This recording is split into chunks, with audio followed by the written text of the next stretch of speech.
I've been speaking to J2R Demolition Managing Director Jonathan Williams for the best part of about 5 years now.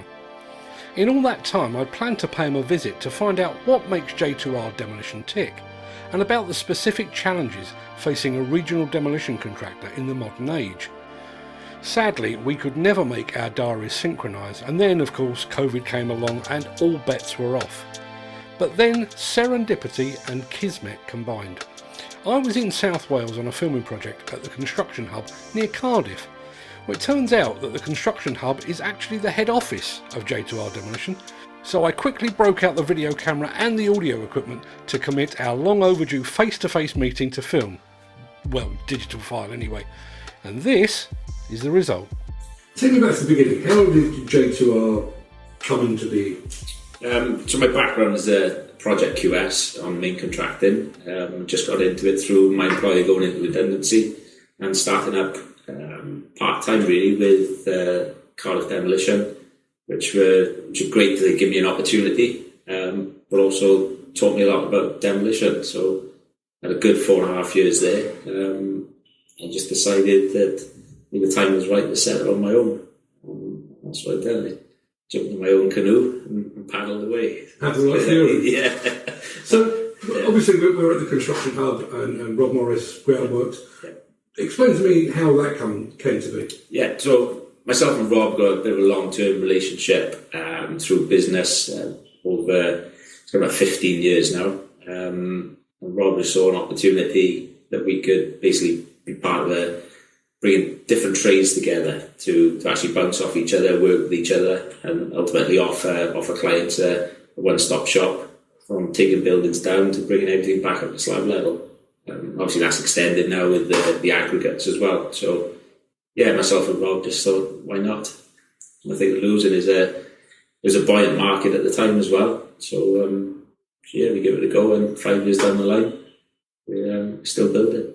We've been talking to Rob today about things like technology and sustainability and that kind of thing, and also about apprenticeships. Yeah. Does that spill over into the demolition side of things? Yeah, well? Definitely. We, my motto is always work smart and not work hard. So we've got our own robot as well, which we've purchased, which is a very handy tool, and it does open a couple of eyes when it turns up in the back of a transit. It's like people saying, what's that going to do? But it's an incredible piece of kit. And everything else, skid steers, everything that makes the job, most productive. Looking into electric equipment as well, which, does come in handy. And we've used it several times in pharmaceutical strip outs in live environments. I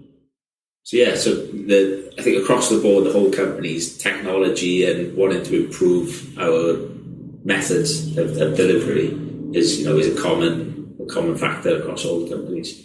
And that's spilled over into the next two purchases. You bitten the bullet and you've gone JCB. Yes, we're going yellow. Nice visit up to the factory, which was an absolute pleasure to see. The history from the early days to the individuals that take you around the factory that joined as an operator on the line, just assembling, and now he's a manager of production. He's got a true British feel about it. The quality of their products as well. Hopefully we'll meet everything that we've seen up there. I'm sure it will. So, as a journalist, I'm supposed to be unbiased and impartial. Yeah. I have a warm feeling towards JCB, and I'm sure it is the British way. They just do things right, don't they? Yes, it's spot on. And you just go into the factory. It was. I'm a commercial background. I'm not a man with spanners in my hands and the mechanical side of things. But just seeing it and feeling it was really is a special place up there. And so we got a 245XR and a 150X being delivered in the next 2 weeks. So hopefully we'll see those out and about, busy very soon. So. And do you have work set for them? Yeah, there's plenty in the pipeline. And I think we just identified the need. So up until now, we haven't had a 14 or 15 tonner in fleet. But the last year, a lot of schemes, we're now in the middle of Manchester, London, where there's a lot of big industrial sort of demolition. Ours is a little bit more bespoke, sometimes a little bit smaller. So it's just for our needs, really. And I can't wait to see them out there with a couple of new attachments to come as well. So we'll be ready to go. You mentioned you come from a commercial background, and you also said that you're a relative newcomer to demolition. Yeah. What do you bring to that? I think the biggest thing is understanding your client's needs, and especially, you know, when you got two QSs butting heads, sometimes it can not be pretty. So for me, I always try and, you know, I say openly to the clients, I understand where they're coming from, their side of the table. So if every argument was black and white, it'd be an easy world, but it's not. Everything's pretty much, when it comes to final accounts, is very grey on time. So you've got to have a wide vision to what's happening around you, and not just a narrow of me sort of attitude. So yeah, that's probably one of the biggest things, really, and just not being your usual demolition background of machine operator that's come through. Not saying there's anything wrong with that, but I just got a different approach, and, you know, I'm not the growler, the shouter, the screamer that gets what he wants that way. Yes, I like to work people and build relationships, you know. It's interesting because that tends to be the template, you know, they come up through the ranks. Yeah. But you're seeing it from a different perspective, I guess. Yeah. And it's all about relationships, and one of the big things is just development of people as well. You know, we're not in an area of, you know, there's a huge pool of labour, you know, it's quite limited, or people are very connected to businesses where, you know, maybe you couldn't entice them because I've been here for 20 years, I don't want to go anywhere else, and wouldn't like to experience anywhere else because it's different. So yeah, we've got a good base at the moment, and looking to develop staff constantly, really. So, and that's getting the right jobs behind them as well. You know, not going for, you know, multi-million-pound demolition schemes, because, you know, hands up, whilst we could commercially deliver it, operationally we're not strong enough to actually do that. So it's developing people coming through and making sure we got the jobs to fit them as well. So yeah, we don't tend to. I like to push people, but you don't want to break people, and that's a big thing. Is that the ambition for the future, those bigger scale jobs? Yeah, definitely. We're looking to, from the outset, I always had small steps. I didn't want to go bull at the gate and set ourselves up for failure. So yeah, as time goes on, people are developing, you know, and we've got supervisors out there that have delivered, most recently we had £1 million job, which was the first scheme of that size. That guy that delivered it was actually a soft strip labourer when he joined me. So we've assisted him and developed him. You know, when he said no, sometimes we listen to him. When he says no, sometimes we put our arm around him and help him along. So it's just knowing people's limits, and, you know, I know that individual will come out into his next scheme so much more comfortable because he's delivered something of that scale and managed, you know, upwards of, you know, 25, 30 people. Whereas back 3 years ago, he was the man with the crowbar in his hand.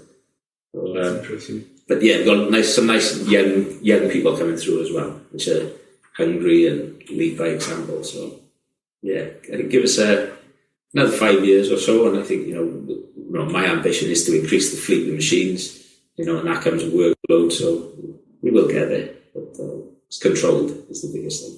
One of the things that struck me watching you from a distance is you've had a very clear brand.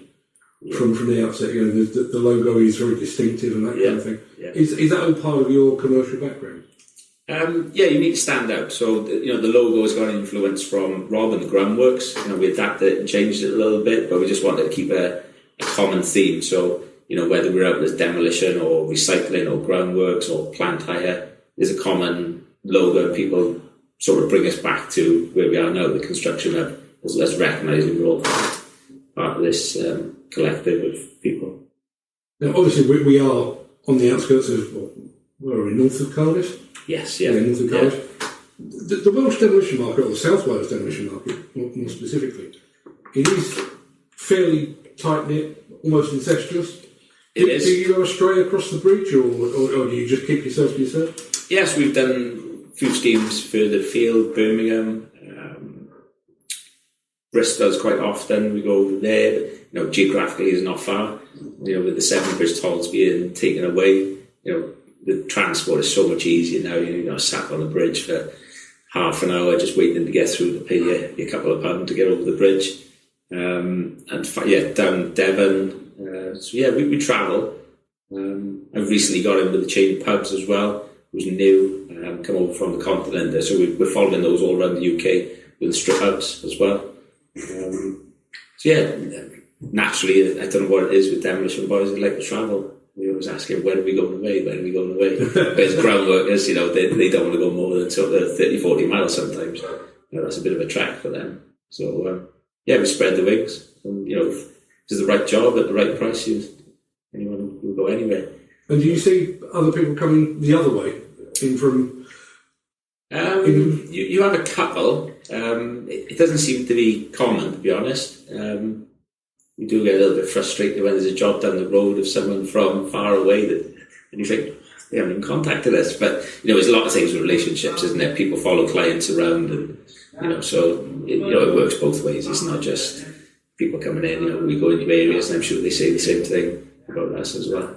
Yeah, the weird thing is, Wales seems to be off on one side. You know, I often talk about, you know, you get Manchester contractors working in London, you get London contractors working in Scotland. Yeah. We seem to be very good at going up and down. Yeah.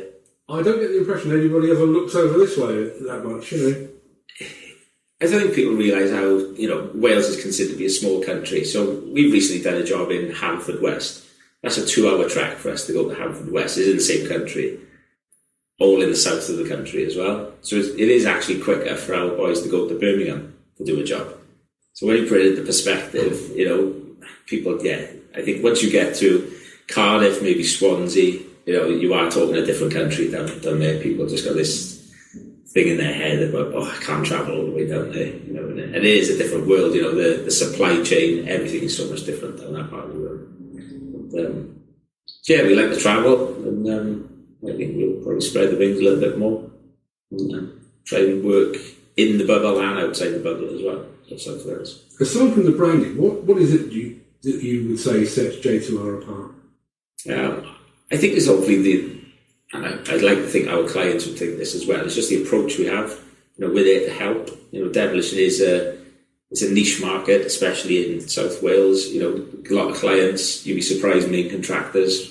You know, you'll be with the project managers like, I haven't done a demolition job for 5 years. You know, it's not something they do every day. So we're there to help them from the start, from, you know, the pre-tender stage, and just assist them through the process really, and, you know, just take the strain off contractors, clients, private clients, or just help them out really, and just want to approach rather than can't do approach. Do you have access to all of the stuff that we would consider? As I walked in, I noticed you've got an NDTG bag there, for example. Yeah. You know, there's always this accusation that, you know, most of the training in the demolition business is just outside London, yes, which is not exactly on your doorstep. Do you have access to that kind of thing? Yeah, so no, that does cause a problem. You know, when NDTG is at Hemel Hempstead and our boys need to travel up there, you know, you normally extend them up the night before, they're up there for a day. So you're going to lose them for a day and a half just for the training, where it would be nice, you know, there's a lot of demolition that goes on in South Wales, to see these maybe like satellite courses or remote courses happening around the country, and, you know, as opposed to 10 people travelling up the motorway, have one tutor that comes down and comes to the boys, which would be good. So we've set up a demolition, we will be setting up a demolition apprenticeship as well. So we've got a construction academy.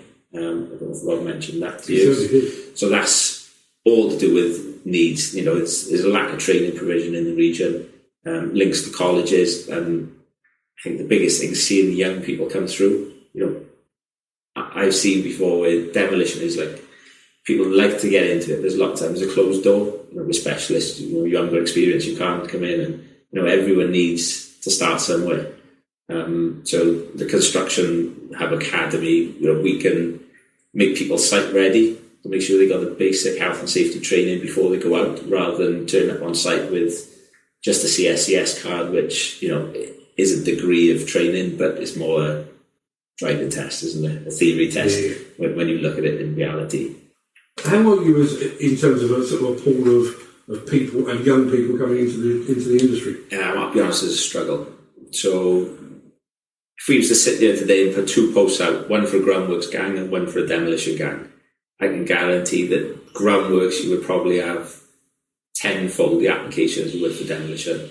Is just such a small pool, and like I said earlier, people are so tight to companies they work for, or just haven't really got any experience to offer us, really. You know, it's been the biggest struggle, I think, for me personally, in trying to get the right people into the business.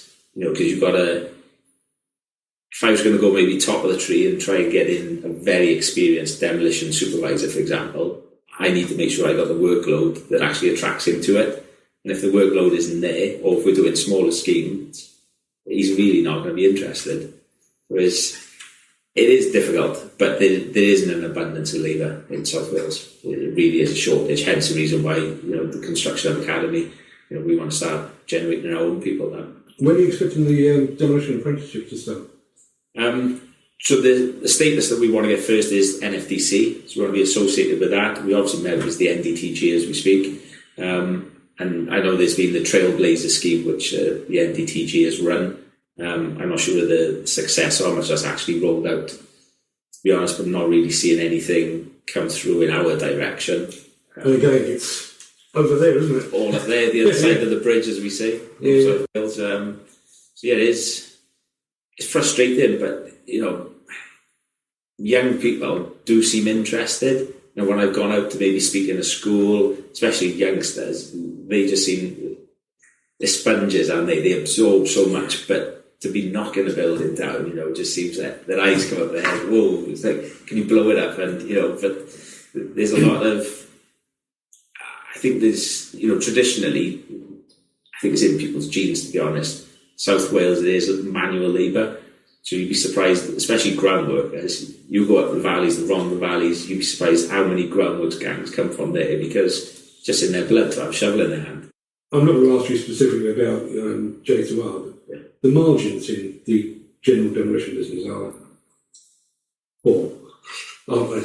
Yeah, and that is frustrating, I find, because sometimes the margins can be poor because the competition is there. So you're constantly fighting for work. And in South Wales in particular, you will see some schemes that get picked up, and the margin that people must be working at to secure that scheme is just ridiculous. You think, how? My background is obviously commercial, so I'm understanding costs. What is it going to cost us to deliver this job? You know, regardless of profit, how much is it going to cost us to deliver this job? And then you look at your profit on top then. You know, that's generally how I work. But when you ask the question yourself, how can they actually do that? You know, we don't need to be fighting over the work. We need to be working together.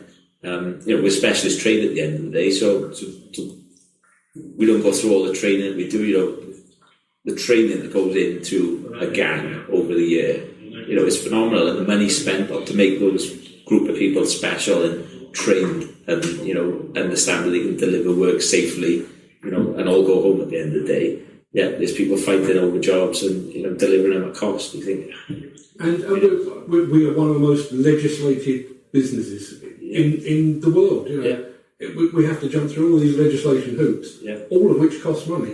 And yet, you know, as you say, there does seem to be that race to the bottom in so many cases, don't there? Yeah, I think to inexperienced people, the two words that always spring fear into them is demolition, high risk, building's going to collapse, how are you going to stop that happening, and asbestos.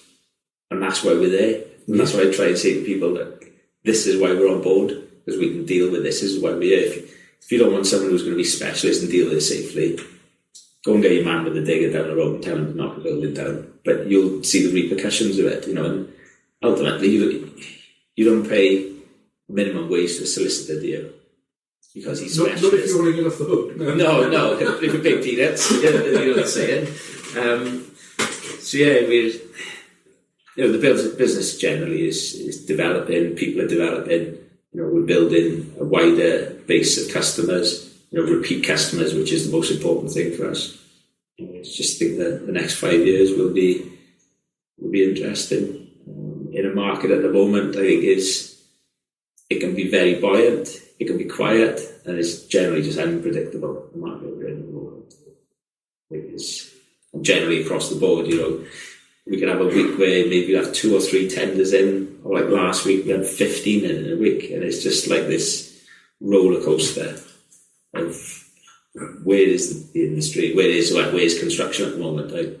And in amongst all of this, you're supposed to set your expectations and your resources. Yeah. Even though the market's doing this, you've got to try and do that all the way through the middle. So recently we found we had a gang through a recruitment agency. They worked for us for the best part of 4 or 5 months. You can see there was something in them that would benefit to us. So their contract with us ended.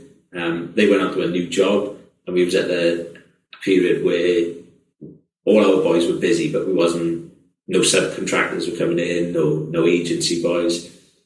And they was like, we'd like to join you. And I said, I'd love you to join me, but I got to look after the people I've got at the moment. So when the time's right, we'll give you a shout. But just feeling the need to have those additional resources, like anything, whether it's a new plan or training needs, it's got to be a need, isn't it? Before you actually commit to it, instead of being knee jerk. So they're on board with us now, which is good. But the market at the moment, I just really can't gauge it.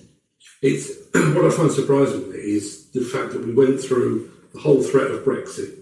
We went through COVID with key worker status. Yeah, you'd have thought we'd have seen off the worst, and then we've come out the other end and red diesel rebates gone, Ukraine, and it just, what more can we pile on the industry?